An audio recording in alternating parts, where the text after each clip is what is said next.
আমাদের এলাকায় আজকে কোন জায়গা থেকে যেন একটা গুইসাপ আসছে।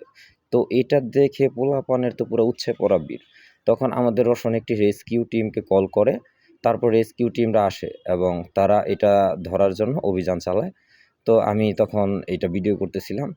তো সে ভাইটা তার হাতে গ্লাভস পরে নিচ্ছে এবং গ্লাভস পরা শেষে সে রুমের ভিতরে প্রবেশ করতেছে। রুমের ভেতর প্রবেশ করতে দিকে আমাদের রসন বাহিরে আটকে রাখছিল, আর জনগণের তো পুরো উপচে পড়া ভিড় ছিল। এখন ভিতরে ঢুকে দেখা গেল যে গুইসাপটা ওয়ালের উপর আটকে আছে। তারপর আমরা এটাকে ধরতে সক্ষম হই এবং বস্তাবন্দি করে নিয়ে আসি, এবং সে ভাইটা তারপরে এটাকে বস্তায় সুন্দর করে ভরতেছিল যাতে এটা আর বেরোয় দৌড় দিতে না পারে। পরে এটা যখন ধরা শেষ হলো তারা নিয়ে যায়, এবং নিয়ে যাওয়ার পরে তারা এই বিষয়ে মানুষকে একটু মোটিভেশন করতেছিল যে আসলে গুইসাপ পরিবেশের জন্য কতটা গুরুত্বপূর্ণ, এটা মানুষের ক্ষতি করে না। অনেকেই বলে গুইসাপ একটি বিষাক্ত সাপ, কিন্তু আসলে গুইসাপ কোনো বিষাক্ত সাপ না, এটা একটা নির্বিষ সাপ। এটা পরিবেশে বিষাক্ত সাপ খেয়ে বেঁচে থাকে। এই সাপ থাকলে পরিবেশে কোনো বিষাক্ত সাপ আসতে পারে না, তবে মাঝে মাঝে এরা ছোট ছোট হাঁস মুরগি বাচ্চা খেয়ে ফেলে।